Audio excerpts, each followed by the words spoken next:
students, I welcome you all to today's session. I hope all of you are doing perfect at your places. Today's topic is map and directions. Things to learn. Map, types of special maps, features of a map, directions, sketch. तो सबसे पहले हम start करेंगे map से. A map is a drawing of full or part of the earth's surface on a flat surface such as a paper. Maps can be big or small. There are maps of colonies, places, countries and even the world. Maps are small symbols that stand for landmarks, places of physical features like hills, rivers, etc. We represent the model of whole earth on a globe. The collection of maps is called an Atlas. अब map क्या होता है, जैसे globe आपको अर्थ की surface का एक exact demonstration देता है, किस तरीके से रोटेशन होती है, रेवोल्यूशन किस तरीके से होती है, एग्जैक्ट सरफेस देता है. अब आपके जो लोकेशंस होती है, अलग अलग कंट्रीज होती हैं, आपकी अलग अलग टाइप की वाटर बॉडीज होती हैं, फिजिकल फीचर्स होते हैं, इन सब का जब आपका एक सरफेस ड्रॉ करा जाता है एक फ्लैट चीज पे, जैसे कि पेपर, उसको आप क्या कहते हैं, मैप. एक मैप छोटा भी हो सकता है जिसे आप पॉकेट में लेके जा सकते हैं, और बड़ा भी हो सकता है जिसको आपको कैरी करने के लिए एक अलग से चीज चाहिए होती है. सिमिलरली आपके अलग अलग टाइप के मैप्स में सिंबल्स यूज करे जाते हैं जो आपको लैंडमार्क्स, प्लेसेस और फिजिकल फीचर्स जैसे कि आपके हिल्स और रिवर्स होते हैं उनके बारे में बताया जाता है. अब हर चीज जो आपको एक मैप में बताई जाती है, एक बुक होती है जिसमें आपके अलग अलग टाइप के मैप्स होते हैं, जिसमें आपकी countries, water bodies, hill stations, आपकी पॉलिटिकल फीचर्स, फिजिकल फीचर्स, ये सब बताया जाता है. और ऐसे कलेक्शन ऑफ मैप्स की जो बुक होती है उसको क्या बोलते हैं, atlas. Let's know. Cartographers are people who draw maps. तो ये मैप जो ड्रॉ करते हैं उनको बोलते हैं cartographers. Types of specific maps. तो सबसे पहला है पॉलिटिकल मैप. आपके मैप के अलग अलग टाइप्स होते हैं.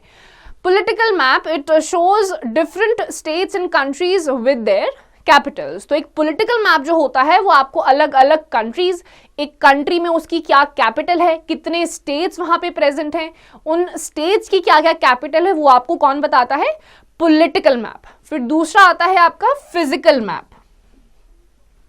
It shows the relief features of a place like hills or rivers. Relief features का मतलब क्या होता है, जो आपके माउंटेन्स होते हैं, हिल्स होते हैं, रिवर्स होती हैं, ये जितने भी फिजिकल फीचर्स होते हैं इनको रिलीफ फीचर्स कहा जाता है और ये आपको एक फिजिकल मैप में बताया जाता है. तीसरा है thematic map. It shows a particular subject like temperature, rainfall and forests. तो थीमेटिक का मतलब ही क्या हो गया, थीम. तो जो भी थीम एक पर्टिकुलर मैप की होती है वो कुछ भी हो सकती है, टेम्परेचर या फिर आपको किसी भी जगह की रेनफॉल, कहाँ पे कितनी रेनफॉल होती है, इस मैप में आपको थीम वाइज चीजें बताई जाती हैं. रेनफॉल पे अगर ये मैप होगा तो वो आपको अलग अलग लोकेशंस पे कितनी रेनफॉल होती है वो बताएगा. फिर आता है topographic map. It shows information about roads, buildings और रेल रूट्स. तो टोपोग्राफी का मतलब ही ये होता है कि आपके अलग अलग जो रूट्स होते हैं, रोड्स होती हैं, वो किस तरीके की कहां पर बनाई जाती हैं. तो टोपोग्राफिक मैप में आपको अलग अलग रोड्स, वहां पे बिल्डिंग्स कौन सी हैं और कैसे रेल रूट्स हैं वो बताई जाती हैं. Features of a map.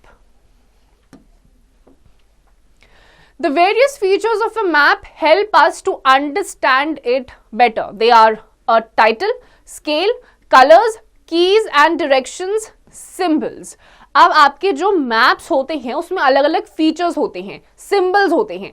तो ये सिंबल्स अगर हमें पता होते हैं तो एक मैप रीडिंग हमारे लिए इजी हो जाती है, अदरवाइज हम ढूंढते ही रह जाएंगे कि किस सिंबल का क्या मतलब है.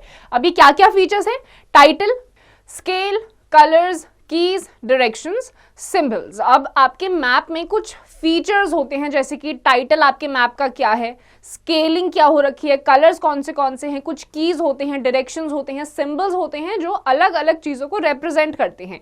इन सब चीजों के बारे में अगर आपको नॉलेज होगी तो ही आप मैप को ढंग से रीड कर पाएंगे, अदरवाइज मैप रीडिंग आपसे नहीं हो पाएगी. तो ये कुछ 5 से 6 ऐसे फीचर्स हैं मैप के जो हमें पता होने चाहिए. Activity. Collect different types of maps and paste them in your scrapbook. अब आपको क्या करना है, आपने अभी 4 अलग अलग टाइप के मैप्स के बारे में पढ़ा है, आपको वो कलेक्ट करने हैं और अपनी स्क्रैप बुक में पेस्ट कर लेना है। Directions, if you stretch your arms and stand facing the sun at the time of sunrise, the direction in front of you is the east, the direction towards your back is the west, the direction to your right hand is the south and the direction to your left hand is the north. तो 4 तरीके की आपकी क्या होती हैं, directions होती हैं, ये आपकी नॉर्थ, साउथ, ईस्ट और वेस्ट होती हैं। अब बिना कंपास के ये कैसा पता लगाएंगे आप? जिस टाइम पे सुबह सन राइज हो रहा होता है, अपने दोनों हाथों को फैलाइए एकदम स्ट्रेट, जिस साइड से सन राइज कर रहा है वहां पे अपना फेस करिए, जिस साइड आपका फेसिंग है सन राइज कर रहा है वो आपकी ईस्टर्न साइड है। आपके ठीक पीछे की साइड, जो जिस साइड आपको दिखाई नहीं दे रहा है आपकी बैक है, वो आपकी वेस्ट साइड होगी। हाथ आपने स्ट्रेच कर रखा है, आपके जो लेफ्ट साइड है नॉर्थ आएगा और राइट साइड पे आपका आ जाएगा साउथ डायरेक्शन। ये आपकी 4 डायरेक्शंस है। Let's know.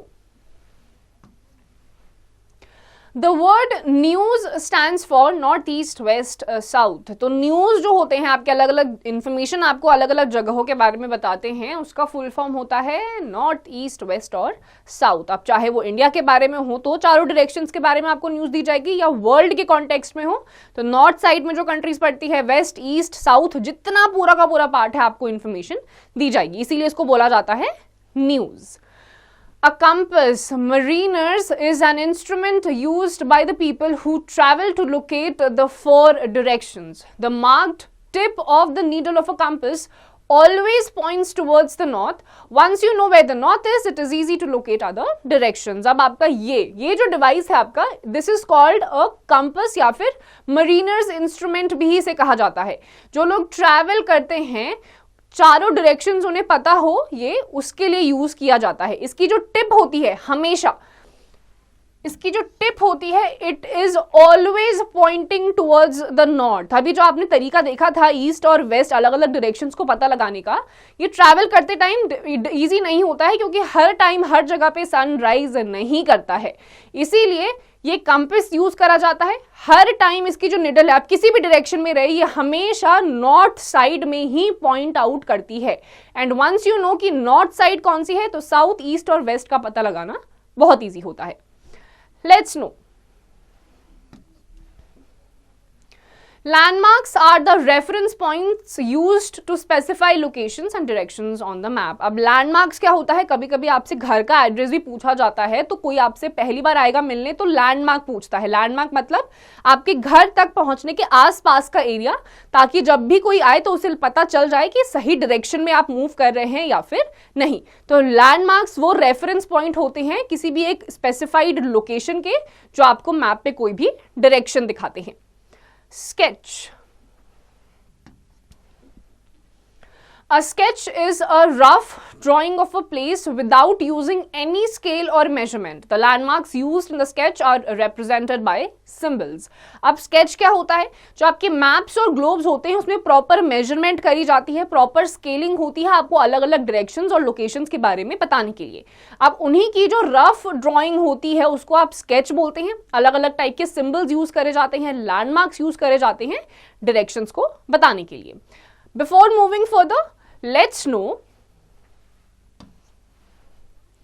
A plan is an outline drawing of a small area. अब एक छोटी सी जगह के लिए आप मैप तो बनाएंगे नहीं। अब छोटी सी जगह का अगर आपको एक रफ आइडिया किसी को बताना है तो उसको आप क्या बोलते हैं, plan. Let us know about some symbols. Airport, अब एयरपोर्ट के बारे में अगर आपको कोई बताएगा तो उसका सिंबल ये होगा, एक एरोप्लेन का symbol. Similarly place of worship, ये क्या है आपका क्रॉस है, जो आपके क्रिश्चियंस जहां पे जाते हैं चर्च में तो ये सिंबल होता है प्लेस ऑफ वर्शिप का। फिर वहां पे आपको पी दिखाई दे रहा है, वो आपका किसका सिंबल है, पार्किंग। फिर ये एक ब्रिज का है, यानी कि आगे आपका एक ब्रिज है। Petrol pump, river, hospital, forest, roads, railway line, city, well. तो इन सब के अलग अलग सिंबल्स हैं। जहां पर भी आपको ये सिंबल्स दिखाई दे रहे हैं इसका मतलब वो आपको उसी स्पेसिफिक लोकेशन के बारे में बता रहे हैं। की phrases. Map, drawing of full or part of the earth's surface. Compass, an instrument used to locate the four directions. Measurements, the size, weight or length of something. Sketch, a rough drawing of a place without using any scale. अब इस chapter में आपने क्या पढ़ा? Map. Map यानी कि एक drawing होती है पूरे के पूरे अर्थ की या फिर अर्थ के किसी भी एक पार्ट के बारे में आपको बताने के लिए. देन कम्स योर कंपास, जो आपको डायरेक्शन बताता है. हमेशा ये नॉर्थ की तरफ पॉइंट आउट करता है. जैसे आपको पता चल जाए कि नॉर्थ कौन सा है तो बाकी सारी डायरेक्शंस आप पता लगा सकते हैं. मेजरमेंट्स और स्केच. मेजरमेंट्स आपकी साइज, वेट, एक एरिया के बारे में आपको बताता है. एंड स्केच एक रफ ड्रॉइंग होती है किसी भी एक जगह के बारे में. Let's sum up. A drawing of a place on a flat surface such as paper is called a map. East, west, north and south are the four cardinal directions. To draw the map of a place, we need to keep the landmarks of that place in mind. A sketch is a rough drawing of a place without showing actual distance. अब एक जगह को जब आप draw करते हैं एक flat surface पे जैसे कि पेपर, उसे आप क्या बोलते हैं? मैप. ऐसे ही ग्रुप ऑफ मैप्स को या कलेक्शन ऑफ मैप्स को आप बोलते हैं एटलस. चार आपकी कार्डिनल डायरेक्शंस हैं यानी कि चार आपकी मेन डायरेक्शंस हैं, ईस्ट, वेस्ट, नॉर्थ और साउथ. अब इसी मैप को जब आप एक लैंडमार्क्स, जब आप कोई भी मैप की ड्राइंग करते हैं तो डायरेक्शंस बताने के लिए लैंडमार्क्स आपको पता होने चाहिए. एंड सिमिलरली एक स्केच एक रफ ड्राइंग होती है एक पर्टिकुलर प्लेस की. So students, with this we come to the end of this chapter. इसकी जितनी भी एक्सरसाइजेस आप खुद से करिए.